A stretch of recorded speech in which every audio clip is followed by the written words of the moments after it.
As the January transfer window is now officially open, Tottenham are not messing around and getting straight into business. Firstly, Tottenham have recalled Sergio Reguilon from Manchester United. Tottenham are monitoring the Borussia Mönchengladbach and Japanese player Ko Itakura. Juventus are interested in Tottenham midfielder Pierre-Emile Højbjerg. Tottenham are interested in Chelsea and England midfielder Conor Gallagher. Eric Dier has been told he can find a new club this month. And finally, is a new centre-back on the way in the Genoa and Romanian centre-back Radu Dragusin. Yes guys, welcome back to another video on the channel, and today the transfer videos are back. The January transfer window is officially open, so yeah, before I get into the video, make sure you smash the like button, subscribe to the channel, and yeah, let's get into the video. Now, before I do start the video, I just want to say Happy New Year to you all, and yeah, let's hope that 2024 will be a successful year on the channel. But yeah, to start things off then, it was announced a day ago that Sergio Reguilon has returned to Tottenham. Of course, he went to Manchester United on loan on deadline day. I think United only got him because Luke Shaw and Tyrell Malacia were injured, but they're both back and they're both 100% fit now. So United don't need Reguilon anymore. So Reguilon has returned to us. Yeah. Alright then, let's now speak about the Japanese and Borussia Mönchengladbach player Ko Itakura.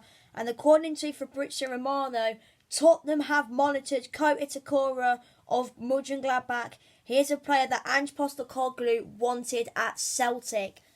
To be honest, I don't really know a lot about Ko Itakura. I don't really know what his position is. I'm just looking now. Well, to me, his last game was on the 6th of October. I think he is currently out injured at the moment. Apparently he should return around the middle of January, but he is a centre-back for Gladbach. Just looking at his player traits, I mean, it's not too bad, to be fair. 68% shot attempts. That's not 74% of goals as well. That's not too. I mean, to be fair, I don't really know a lot about the bloke, but if there is any like Japanese people or Borussia Mönchengladbach fans who are watching this video, put down in the comments, is Ko Itakura any good? Would he be good for us? But I mean, I don't really know a lot about the bloke, to be honest. So yeah, I don't really know what to say because I don't really know a lot about him. But maybe I could like search a bit about him, look at some clips, and maybe give a more analysis of him in a future video. Alright then, so what is the current situation with Pierre-Emile Højbjerg? Now, Højbjerg, he was close to joining Atletico Madrid in the summer, but according to Matt Law, Juventus are among the clubs who have taken an interest in Tottenham midfielder Pierre-Emile Højbjerg. So, of course, Juventus, they are currently second in the Serie A. Looking at Massimiliano Allegri's team, Massimiliano Allegri, to be fair, I was on an Instagram live the other day because I watched Juve against Roma, and to be honest, looking at a team like Juve, they are a very attacking team.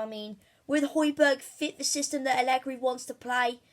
Probably not, but with Sarr and Basuma probably being our main midfielders now, but at the moment with Sarr and Basuma, obviously we're both gone to the Africa Cup of Nations. Of course, Højbjerg, he can now prove himself to try and get into the team, but Juventus are keen on him. Will Juve try and make a move?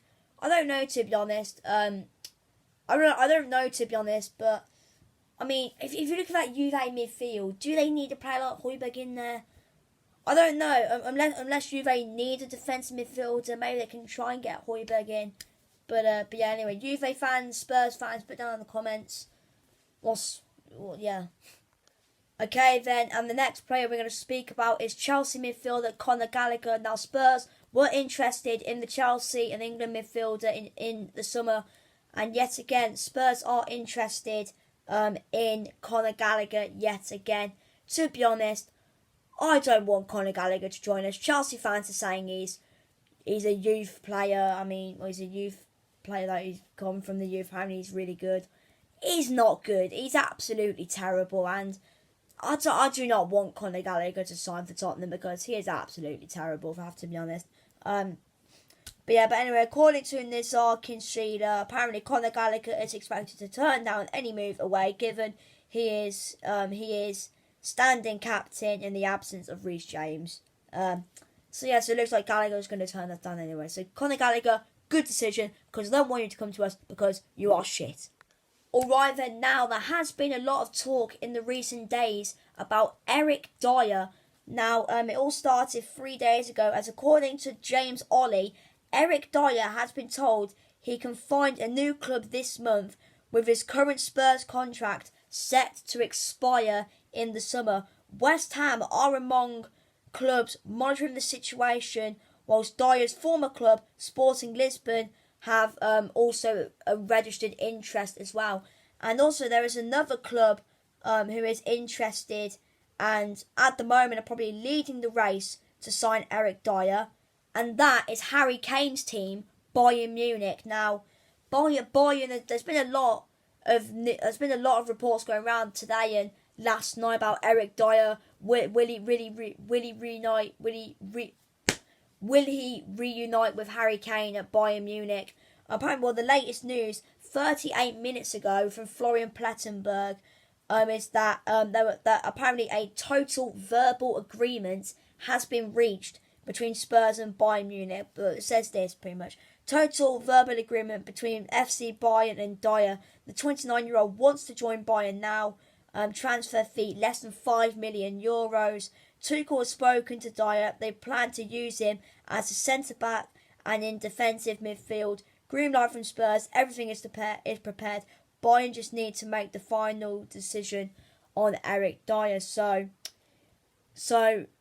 like I said, Bayern pretty much are like this close to getting the deal done. So West Ham and Sporting, they need to get, if they want to sign Dier, they need to probably submit a bid in and get everything done now, to be honest, because Bayern, by looking what's going on with Dier, it looks like that that Bayern really wants to buy Dier, and like I said, Bayern want to use him as a defender or potentially even defensive midfield. So maybe he could start alongside with Kimmich or Goretzka potentially. But I mean, Bayern, they want Dier.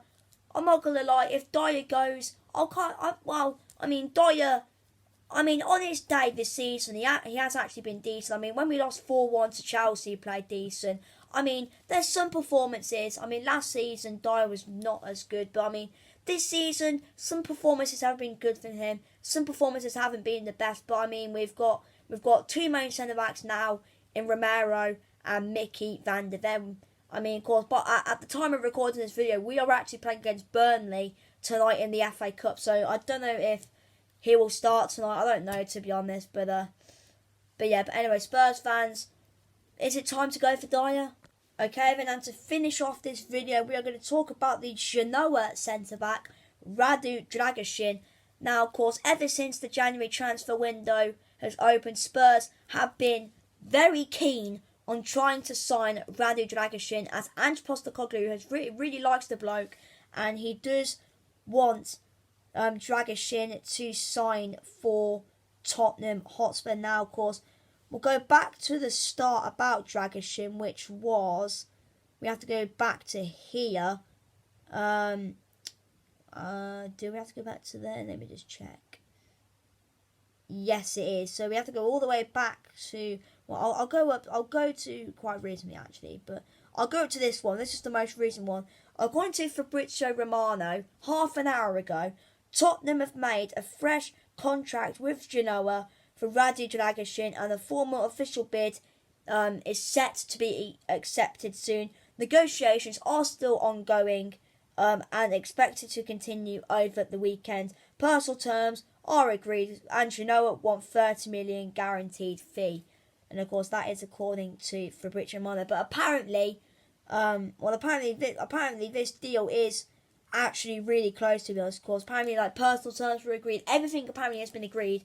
But I mean, Tottenham and Genoa, I think, have agreed with each other. But I just think Dragushin's agent and Dragushin, of course, and Spurs, they just need to talk to each other, which is obviously, like I said, ongoing at the moment. To be honest, I watched highlights of Dragushin the other day, and I mean, that guy looks very, very good. And I don't really know, to be honest. I mean, of course, you got Van der Ven, who's coming back now from injury. Up to his apparently he's in the squad for the game against Birmingham, so maybe he could be back, which is fantastic potentially. Romero's going to be back in a couple of weeks, but I don't know if Dragushin. I don't know, to be honest. I mean, I think Ange wanted to get Dragushin in, obviously with no Mickey, Van der Ven and Romero at the moment, but both of them are going to be back soon, so I don't know. But well, the formation we play is 4-2-3-1 or 4-3-3, whatever you want to call it as. So I don't know. Could Dragushin? I don't know. Maybe the formation might have to change with Dragushin potentially coming in, but apparently Napoli want to get him as well. Barcelona want to get him as well. With all these top teams wanting Dragushin, one of my mates the other day was saying, like, Dragushin, yeah, he's crap, blah blah. If the guy's crap, why are top teams like Spurs and Barcelona trying to sign him then? And Napoli, but I don't know, to be honest. I don't know, but like I said, I did watch some of his highlights the other day on YouTube, and the guy looks so good. I mean, he's aggressive. He apparently Dragushin has only been dribbled past once this season in Serie A. Once. That's how good the guy is. And I found some stats as well. This is Dragushin's stats at Genoa this season. If we go to the more like defensive stats, Dragushin has won 11 tackles. That's 73.3% of tackles won. He's won 86 duels, which is 66.7%.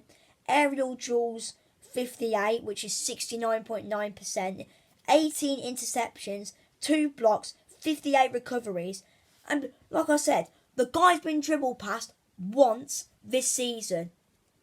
And he plays for Genoa. I mean, no disrespect to Genoa, but everyone's saying, who is Dragushin? He's probably terrible. Those stats do not lie. Those stats are very, very impressive. And look at the teams in Serie A. You've got Milan, AC Milan with players like Leao and Giroud. Inter with Lautaro Martinez. Juventus with Chiesa.